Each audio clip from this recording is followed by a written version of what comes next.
Welcome to MLT 101, Blood Collection Equipment, Additives, and the Order of Draw. My name is H1 Barnes. To start with terminology, an additive is any substance placed in a tube other than the tube stopper or silicone coating. Additives can be used to either prevent clotting or preserve certain blood components. Sometimes additives are also used to cause that blood to clot faster than it would otherwise, so you don't have to wait as long. An anticoagulant is any substance that we use to prevent blood from clotting. Oftentimes these will work by doing what's called chelating, which is chemically binding to calcium in the blood so that calcium cannot be used for the blood to clot with.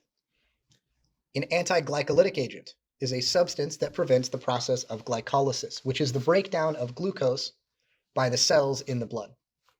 An antiseptic is a substance used to prevent sepsis, which is the presence of microorganisms or their toxic products within the bloodstream. A bevel is the end of the needle that pierces the vein, and it's called that because it has a beveled or slant on the edge.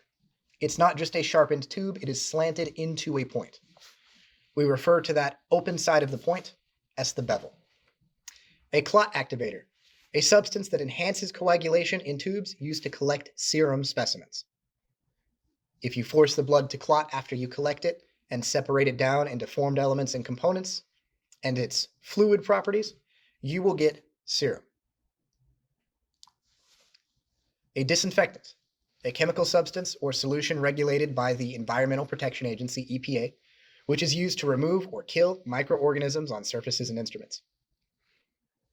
EDTA, ethylene diamine tetraacetic acid. It's a long word, but it's a simple thing that it does. It's an anticoagulant. EDTA is the additive in our lavender top tubes that specifically binds calcium and prevents it from being used for blood to clot. It's commonly used to collect a whole blood sample, or in blood banking can be used to collect a plasma sample if needed. ETS, evacuated tube system, a closed system in which your patient's blood will flow through the needle, inserted into a vein, and then directly into a collection tube without ever being exposed to the air or any outside contaminants.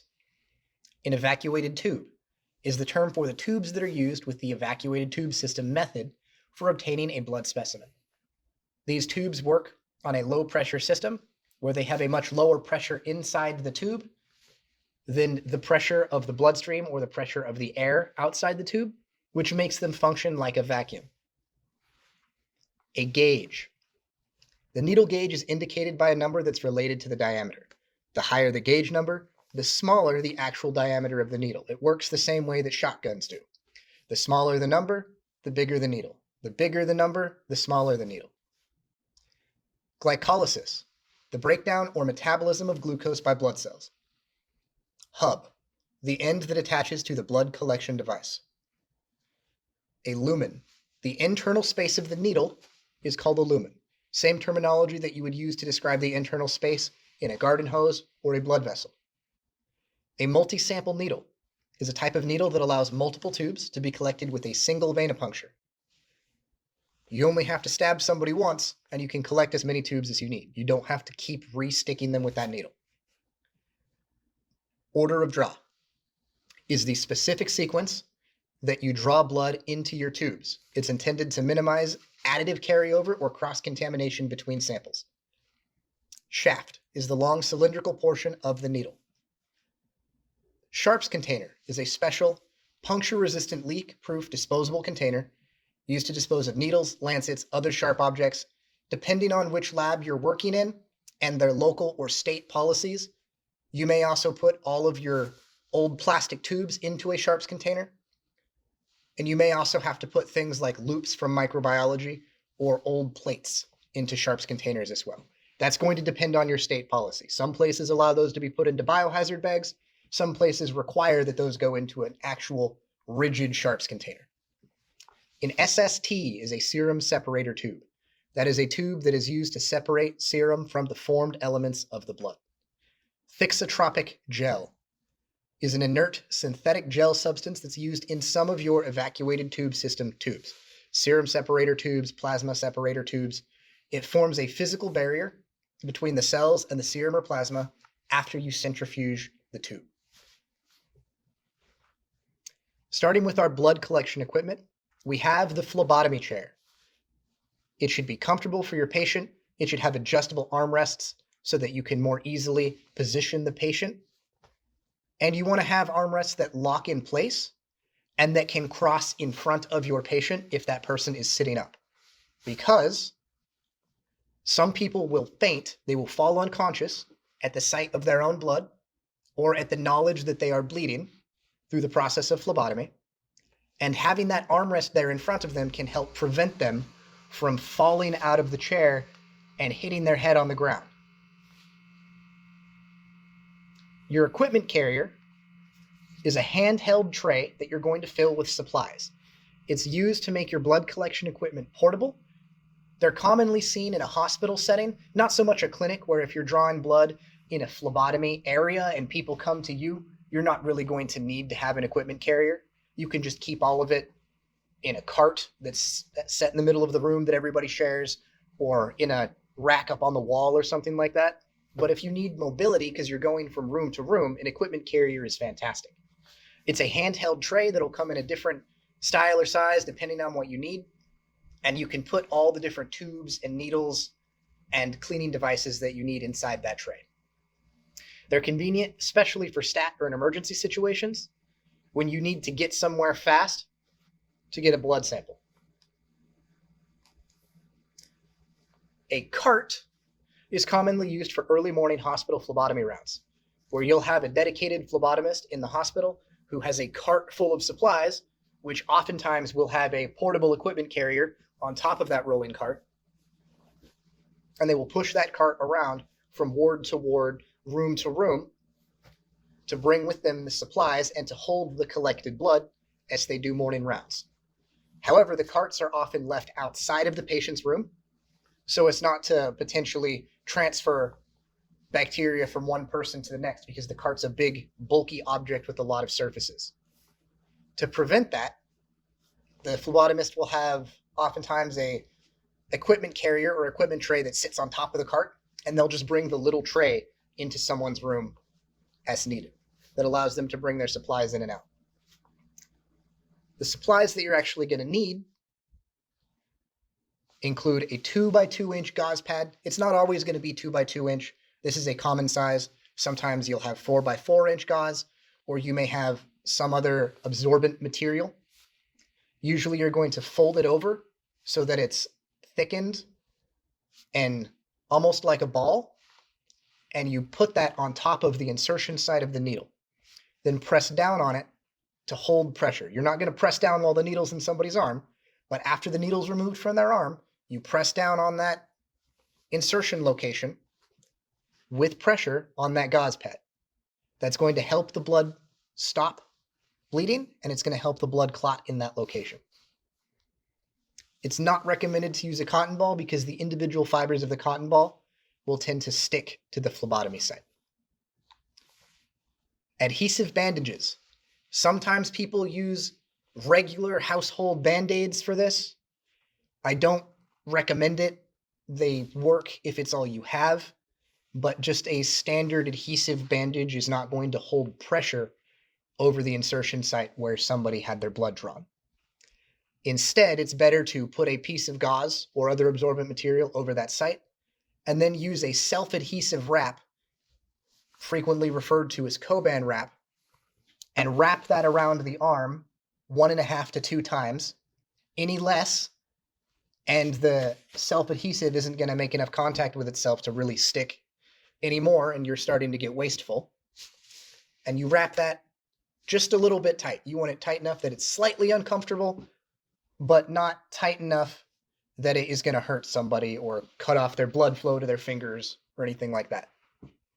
What that'll do is that'll hold pressure over the needle insertion site, and that's important because you just put a hole, a physical hole, in somebody's blood vessel, which is under pressure and trying to leak out blood. If you do not apply pressure to that, for a lot of people say 5 minutes and you can stop holding pressure when you stop seeing visible bleeding. I tell my patients keep the wrap on or apply pressure in some form for 30 minutes, because even when the visible surface level bleeding has stopped, the vessel itself will continue to leak blood underneath the skin, and it will pool up and form a bruise. That bruise will make your patient sore, and it's going to look really bad. They may come back the next day and show you this big gnarly bruise they've got on their arm and blame you for it. And it is your fault because you didn't instruct them properly to hold pressure on that. Holding pressure can reduce the chance that they're going to have a bruise. It's not a guarantee that they won't bruise and be sore the next day, but it will help reduce the risk of that happening. Next, you have your sharps container. You use it to dispose of needles, lancets, other sharp objects, and glass. They come in a variety of styles and sizes and shapes. Usually they're going to be red, not always. The red is just meant to make it easy to see. And most of the time, they're going to be clear or slightly opaque. That way you can see through the container itself to know when it's full. When they get to about 2/3 full is when you're going to seal them off. Every facility is going to have a slightly different procedure for sealing them. Make sure you abide by your facility's procedure. Typically, that's going to involve taping over the top of it so that it can't open if somebody bumps it, and then writing the closed date on there. The open date should be written on it when you first bring that sharps container into use. All of your sharps containers, however, are going to be marked with a biohazard symbol. They have to be made out of a rigid material. The idea is that they're puncture proof. You should be able to throw a bunch of dirty used needles into this bin and consider them safely disposed of. They're not going to puncture through the side and poke somebody and expose them to what's contained within. They also need to be leak proof. You can't have them leaking fluids out the bottom because they're filled with biohazard material. This is biohazardous waste. You don't want that stuff to spread. They also need to be disposable. A lot of these are eventually incinerated. A large amount of medical waste is disposed of through incineration. So it can't just be a bunch of metal containers that you use as a sharps bin, because when they get to the waste disposal facility, they're going to look at you funny when they try to load metal bins into the incinerator. They also need to have a locking lid to seal the contents when it's full. And you're not going to wait until it's overflowing or until it barely can fit anything else in there. These get 2/3 full, you lock the lid. Typically, the facility that you're working at will pay to dispose of these based on the weight of the contents. So closing it and sealing it is not going to cause your facility to rack up a big bill for having a whole bunch more containers. You pay based on the weight of how much you're disposing, not just the number of containers themselves. Next, we have biohazard bags. These are leak-proof plastic bags. They are not regular trash bags. They are much tougher than a regular trash bag is. They're commonly used to transport blood and other specimens from the collection site to the lab, and they need to be marked with a biohazard label. Often they will have an outside pocket in which a requisition or other form can be placed. Usually you don't want to put the lab order or the sample labels in with the sample itself in case something spills. Not everybody, this is a gross thought, but not everybody is good at sealing urine containers. And if the urine container starts to leak in the sample bag, and it's not something that you can have them recollect, you don't want to have to pull out a pee-covered label and try and work with that. That's gross. That's why you have separate sections, a section in your bag for labels, a section in your bag for the sample. Moving on, we have tourniquets. A tourniquet is a device that's applied or tied around somebody's arm or other extremity prior to venipuncture to compress the veins and restrict blood flow. A properly applied tourniquet, and this is the key part here, is going to be tight enough to stop the return blood flow in the veins, but is not going to be so tight that it cuts off arterial blood flow. This isn't combat medicine tourniquet application where you're trying to seal off all blood flow, period, end of story, no more bleeding because somebody's hand got shot or something. You're trying to prevent the venous blood flow from coming back and allow the arterial blood flow to keep pumping blood into that limb. It's going to fill that limb with blood, raise the blood pressure in that localized area. What that will do is cause the veins to puff up larger and be easier to see and locate. It makes the job of the phlebotomist much easier. Restricting the blood flow, however, can cause a change in the blood components if you leave that tourniquet on for more than 1 minute. We call this hemoconcentration. Oftentimes, to avoid this from happening, the phlebotomist will put on the tourniquet twice. They'll put on the tourniquet once to initially locate a vein, and they have as much time as they need to do this. They will then take the tourniquet off to allow the blood flow to renormalize and to allow the concentration of components in that area in the blood to normalize again. They'll go and they'll prepare all of their phlebotomy equipment, come back, and now they know where they're going to draw blood.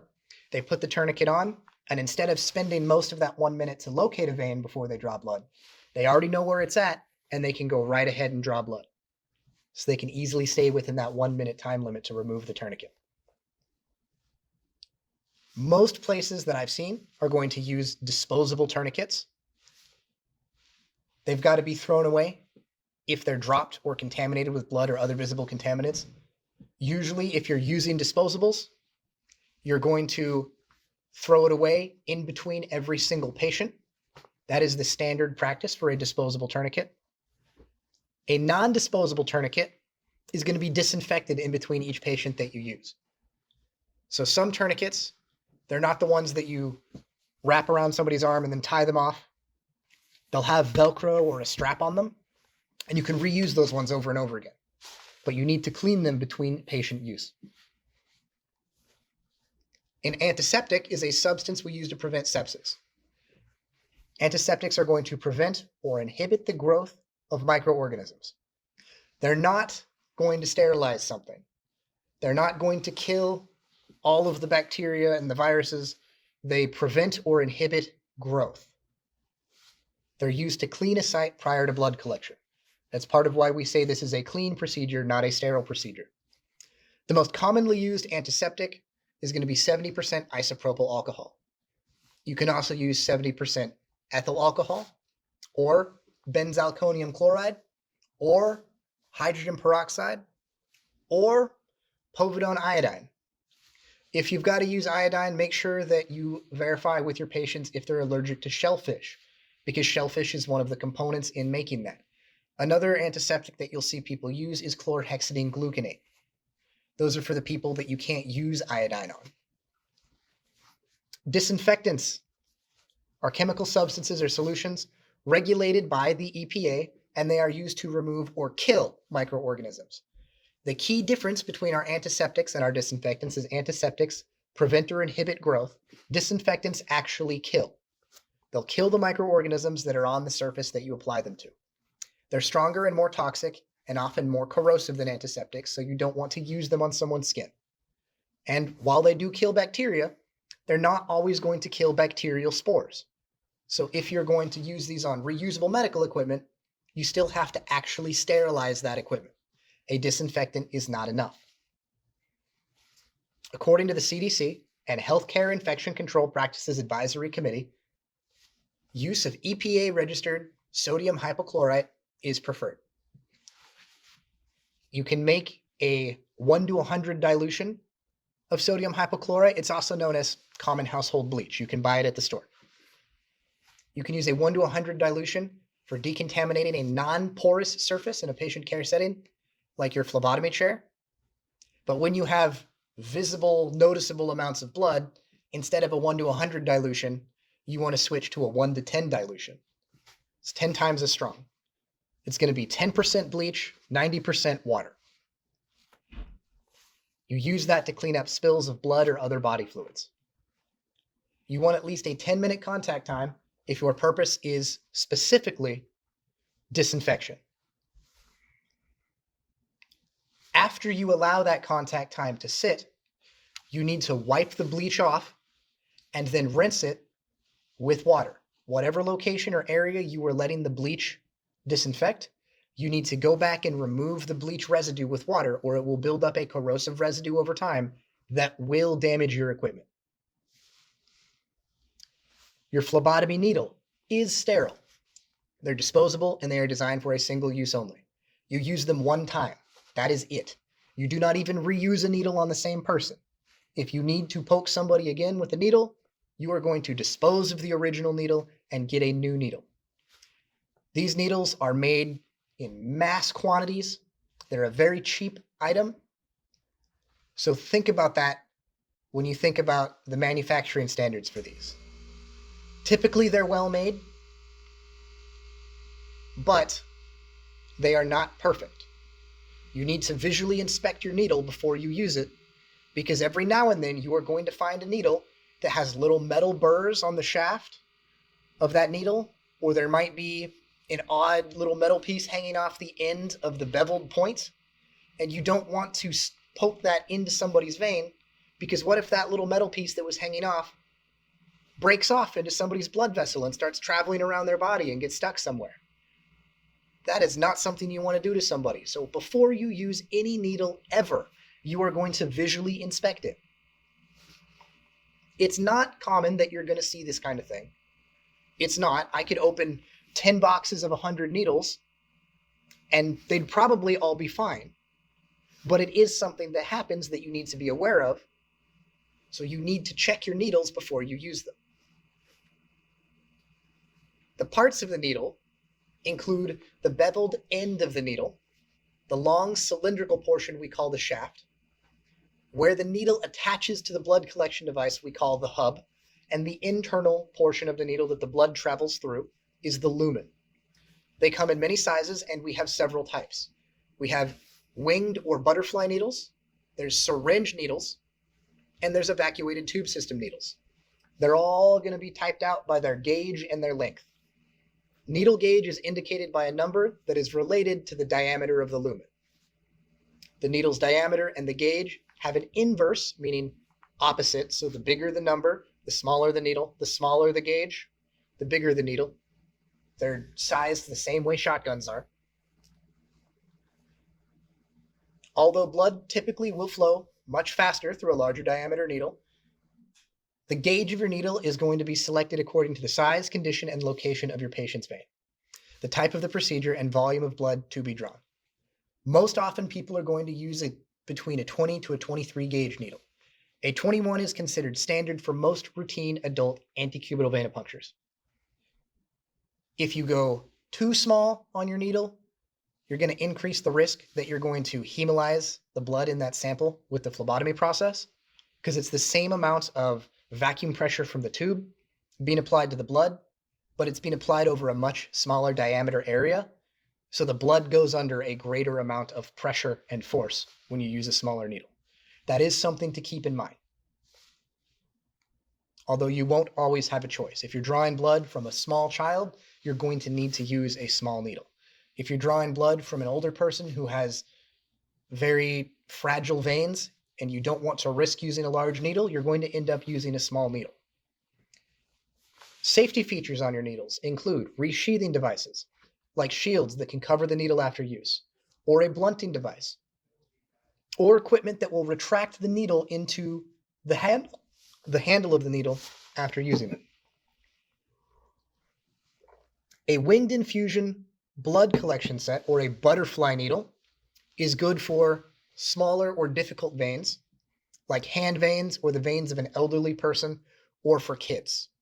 For adults, usually we're going to use what's commonly referred to as a straight needle.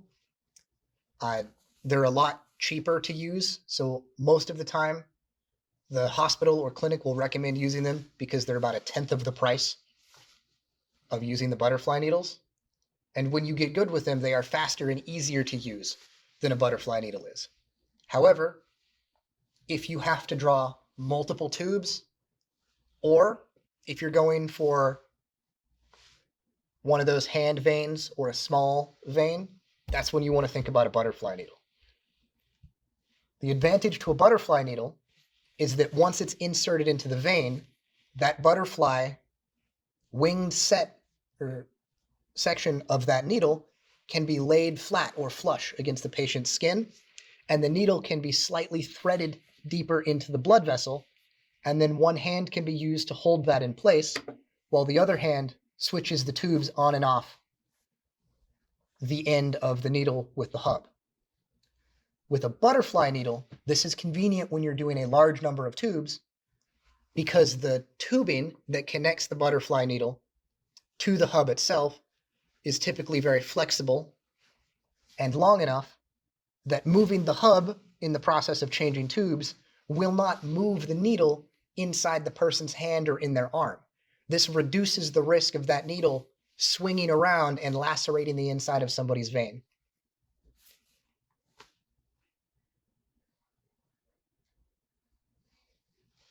The most common and efficient system, and is preferred by CLSI, the Clinical Laboratory Standards Institute, is the evacuated tube system.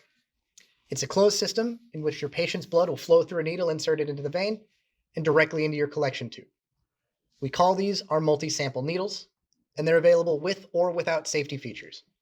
When you're able to get needles that have safety features, it's always better to get the needles that have a safety feature.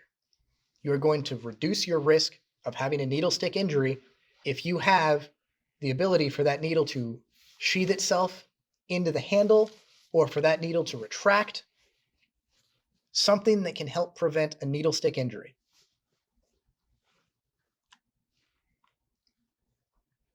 Your evacuated tubes are going to fill with blood automatically. Once you insert the tube into the hub and you puncture the cap of the tube with the needle that's in the hub, it is going to fill through that vacuum pressure. They're also preset to only fill to a certain volume because of the amount of vacuum pressure within that tube. They're going to fill part way and then stop automatically with no input required from you. Common sizes are going to range from 1.8 to 15 milliliters. 15 milliliters is a pretty big tube. Most of your ETS tubes are going to contain some type of additive. That additive is going to be there for a specific function, such as either preventing or causing the blood to clot, or to preserve specific parts of the blood components.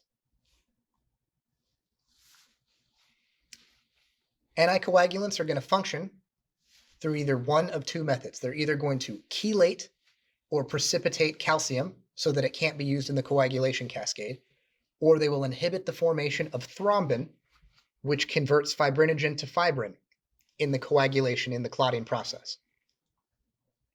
If a test requires whole blood or plasma, you're going to collect that specimen in a tube with an anticoagulant. Those anticoagulant tubes need to be mixed immediately after collection to prevent the coagulation process from starting. Because if you fill that tube with blood, but you don't mix the anticoagulant into the tube, it'll still clot anyways. You want to use gentle mixing. Human cells, once they're in that tube environment, if you shake the heck out of that tube, you can actually cause the blood cells to rupture and break. So we use what's called gentle inversion. The most common anticoagulants you're going to see are EDTA, citrates, heparin, and oxalates. The cap of the tube, also called the tube stopper, is color-coded, and we often refer to these tubes by the color of the cap or the top. So you'll hear someone say a red top or a green top or a purple top or a blue top. They're commonly referred to by the color of the top. That is the standard workplace practice. Most people do not go around saying, I need an ethylene diamine tetraacetic acid tube. They're just going to say purple top because it's easier and faster. For most of your tubes, the color of that top is going to identify what type of additive is placed in the tube. So by looking at the color of the top, you know what's in there immediately, visually. However, for other tubes, the color of that top may indicate a special property of the tube. Most of the time, your red top tubes are going to be used to collect a serum sample. Every now and then, you might find a red top tube, depending on the manufacturer, that's used for some very specialized purpose, like collecting viral samples or something like that. You're not going to know unless you read the package or you read the tube itself when you get them, because sometimes those specialized tubes can look exactly like your normal tubes. So whenever you're receiving supplies, verify that you got what you expected to get. Your EDTA tubes are commonly available as a spray-coated tube. We call that K2 EDTA, or a potassium salt tube, K3 EDTA. So you might see a little spray coating on the inside of the tube. You might see little crystals sitting on the bottom of the tube, or they can also be in liquid form for the anticoagulant. The salts are preferable due to their high solubility. They can easily dissolve. Liquid EDTA, because it creates physical space inside the tube, a physical liquid, can actually cause a small dilution of the blood if you don't collect a full sample. EDTA is going to remove calcium from the blood through chelation. It causes calcium to turn into an insoluble salt and removes it from the blood. It's the additive for your lavender, also called a purple top tube, for micro collection containers that have a lavender top, and for your pink top tubes that are used for blood banking. Most of the time, the main difference between your regular purple top tube that you're going to see in hematology and the pink top tube that you're going to see in blood bank, they have the exact same anticoagulant, the exact same additive. The big difference is often just the size. Most of the time, those pink top tubes are about twice the size of the purple top tube, and that gives the blood bank more blood to work with when they need it. They're primarily used to provide a whole blood specimen for hematology, complete blood count test called a CBC, or if you're blood banking. They're good because they preserve the cell morphology, which is the shape and structure, when you look at it under a microscope or when your analyzer looks at it. Next, we have a citrate tube. They also prevent coagulation by binding or chelating calcium.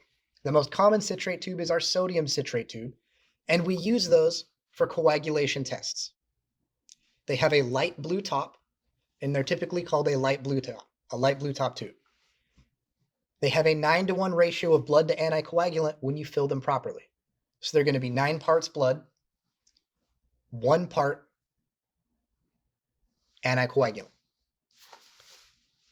You need to fill them to within 90% of the volume indicated on the side of the tube. Some of them will fill almost all the way up. Some of them are going to fill about 3/4 of the way up, and some of them are only going to fill halfway.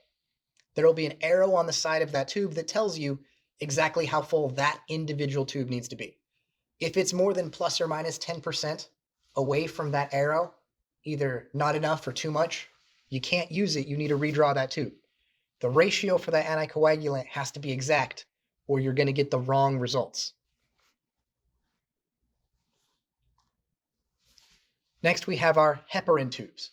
They're going to prevent clotting by inhibiting thrombin, which is an enzyme needed for clot formation, and they inhibit factor 10. Heparin plasma is traditionally used for chemistry testing. Oftentimes, you'll see more heparin top tubes than you will see serum separator tubes in a chemistry lab, just because it's an anticoagulant tube. You don't have to wait for them to clot to spin them down. The nursing team or the phlebotomist will bring you the tubes, and you can centrifuge them immediately so it can save 20 to 30 minutes in the turnaround time for when the doctor gets an answer. They're also commonly used for stat tests and other rapid response situations because of that reason. So if your doctor needs a test-ordered stat, it's more likely that you're going to be receiving that green top than you would a red top. Our heparin tubes are usually going to have a green top or sometimes a light green top with gel inside. Commonly, you'll see them as either sodium or lithium heparin.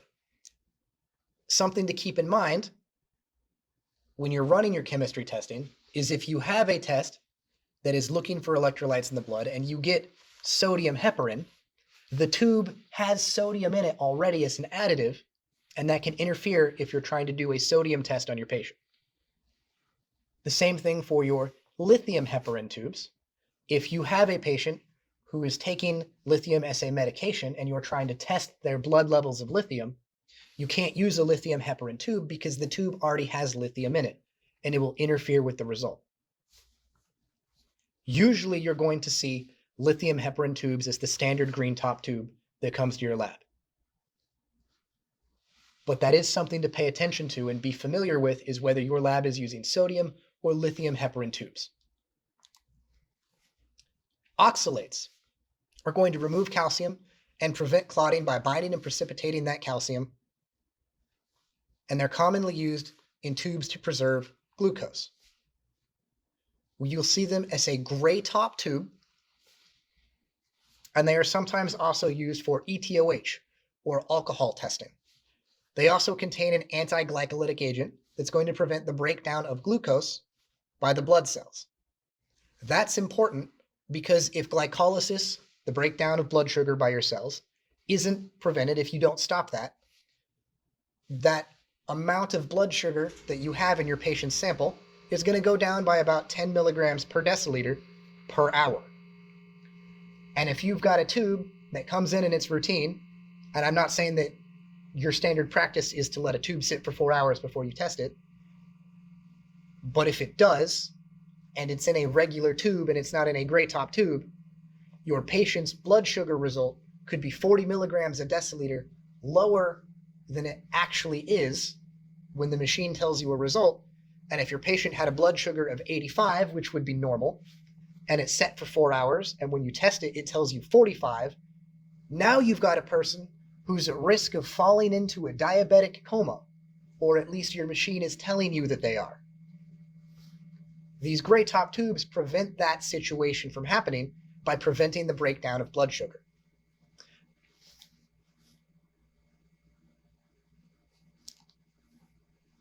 Our most common anti-glycolytic agent is sodium fluoride. Sodium fluoride by itself will not prevent the blood from clotting. It preserves glucose and inhibits the growth of bacteria. It's used to collect alcohol specimens to prevent further decrease in alcohol concentration due to glycolysis or increase due to fermentation by bacteria. Clot activators are substances that will enhance the coagulation in our tubes, and we use them to collect serum samples. Clot activators will often include substances to provide more surfaces for your platelets to activate on, such as glass particles in the bottom of the tube. Silica particles are the clot activators in serum separator tubes and plastic red top tubes. They can cause the blood to fully clot in a tube within about 15 to 30 minutes. Oftentimes, you will see a gel inside your tubes, and we call that thixotropic gel. It's not going to react with the materials in the tube. It's a non-reacting synthetic substance. When a specimen in a gel tube that has that thixotropic gel in it is centrifuged, the gel is going to change its viscosity, and it's going to move to a position in between the cells and the serum or plasma because it's less dense than the metal iron-filled red blood cells, but it's more dense than the fluid part of the blood. So as the centrifugal force separates out that sample, the gel will sit in between those two elements of your blood. This physical separation will prevent cells from continuing to metabolize substances such as glucose in your serum or plasma. Now we're going to move on to the order of draw. If you fill your tubes in the wrong order, it can lead to interference from cross-contamination from one tube to the next, or it can cause contamination with tissue thromboplastin, interfere with your coagulation testing, or it can cause contamination of microorganisms into the sample. Because of that, we have a specific order of draw to minimize these problems. To do that, you will draw a blood culture tube first if you're drawing blood cultures.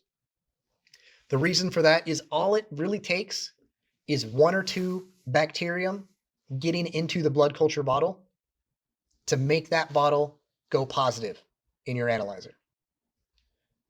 If it's only 1 or 2, it might take a while for it to go positive, but they will cause it to give you a false positive result for sepsis. And you don't want that. Next is our light blue tops, our sodium citrate tubes that we use for coagulation testing. After your light blue top, you have your serum tubes, your red top and your gold top tubes. Usually you'll have your red top tube, which is a clot activating tube, or it may not have any additives at all. Either way, it's going to provide you with serum. The gold top tube is just a red top tube that has thixotropic gel in it. That way it'll separate out the serum from the cells. You may also see these as a mottled red top, where it's red with gray stripes or speckles, or you may see it as a red cap with a black circle on the top. We call those target top tubes. They're all the same.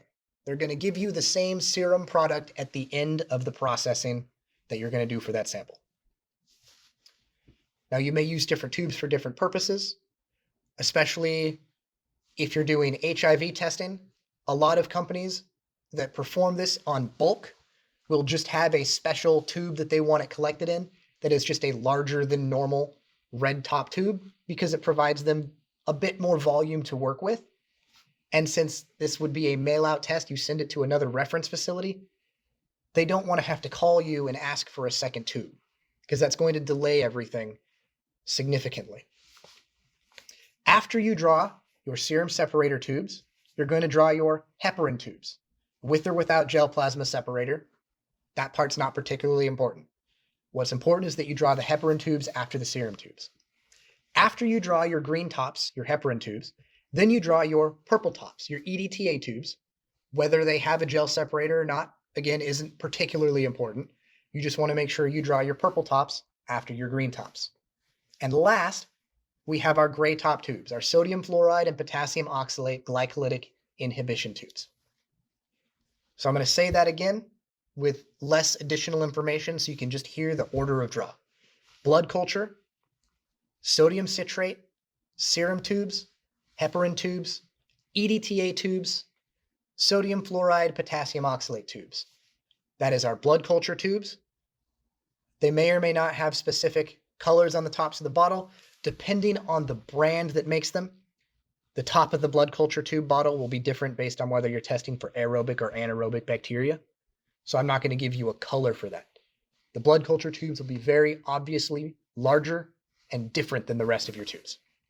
Blood culture tubes first, then light blue, then your red or gold, then your green tubes, then your purple tubes, and then your gray tubes. Blood culture, light blue, red, gold, green, purple, gray. Blood culture, light blue, red, gold, green, purple, gray. In that order. That is important to remember. You are going to need to apply that knowledge every time you draw someone's blood. And depending on your clinic or where you're working, that may be every single day, several times a day that you have to use this information. That is blood culture, light blue, red, gold, green, purple, gray.